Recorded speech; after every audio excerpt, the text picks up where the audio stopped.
আমার বিরুদ্ধে murder case দিচ্ছে, ওয়ারেন্ট ইস্যু করেছে। 9 মাসের বেশি দেশ ছেড়ে ভারতে অবস্থান করছেন শেখ হাসিনা। তিনি ভারতের কোথায় আছেন, কিভাবে দিন কাটাচ্ছেন তার বিস্তারিত কিছুই জানা যায়নি।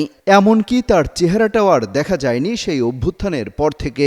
কিন্তু মানুষের কৌতূহল আছে ঈদের দিন কিভাবে কাটাচ্ছেন সাবেক প্রধানমন্ত্রী, বাইরে বের হওয়ার সুযোগ পান কিনা তিনি, ঈদের দিন শেখ হাসিনার সাথে ওবায়দুল কাদেরের কথা হয়েছে কিনা, তিনি কেমন আছেন এ নিয়ে ওবায়দুল কাদেরকে প্রশ্ন করেন আনন্দবাজারের সাংবাদিক। আল্লাহর রহমতে তিনি সুস্থ আছেন, আমি বিকেলে কথা বলবো। জবাবে তিনি বলেন ঈদের দিন সকাল পর্যন্ত শেখ হাসিনার সাথে কথা হয়নি, তবে বিকেলে তিনি কথা বলবেন বলে সাংবাদিককে জানান ওবায়দুল কাদের।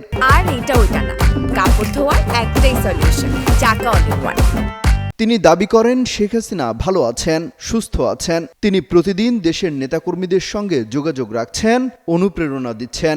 দলীয় নেতা কর্মীদের উজ্জীবিত করছেন, এটা তার প্রতিদিনই। এদিন প্রধান উপদেষ্টার নির্বাচনের তারিখ ঘোষণা নিয়ে প্রতিক্রিয়া দেখিয়েছেন ওবায়দুল কাদের। বলেন এমন পরিস্থিতিতে তার দল নির্বাচনে অংশ নেয়ার পরিস্থিতি নেই, এমনকি আওয়ামী লীগকে ছাড়া দেশে কোনো নির্বাচন গ্রহণযোগ্য হবে না বলেও মন্তব্য করেন তিনি। নির্বাচন ঘোষণা, সেখানে নির্বাচন না করার বীজ অঙ্কুরিত হয়েছে। ওবায়দুল কাদের বলেন এই নির্বাচন ঘোষণার মধ্যেই নির্বাচন না করার ইঙ্গিত লুকিয়ে আছে। আওয়ামী লীগকে বাদ দিয়ে বাংলাদেশে কোনো গ্রহণযোগ্য নির্বাচন হতে পারে না। দেশের ৪৫% বেশি মানুষ আওয়ামী লীগের সমর্থক বলেও দাবি করেন তিনি। বলেন এত বড় জনগোষ্ঠীকে উপেক্ষা করে কোনো নির্বাচন সম্ভবই নয়। এই বিশাল জনগোষ্ঠীকে বাদ দিয়ে ওবায়দুল কাদের জানান তাদের সংগঠনকে এখন আরও শক্তিশালী করাই সবচেয়ে জরুরি কাজ।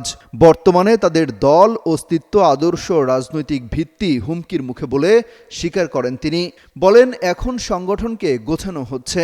আওয়ামী লীগ একটি গণভিত্তিক দল, তাদের শক্তির মূল উৎস জনগণ বলেও দাবি করেন তিনি। অমিত হাসান রবিন, যুগান্তর নিউজ।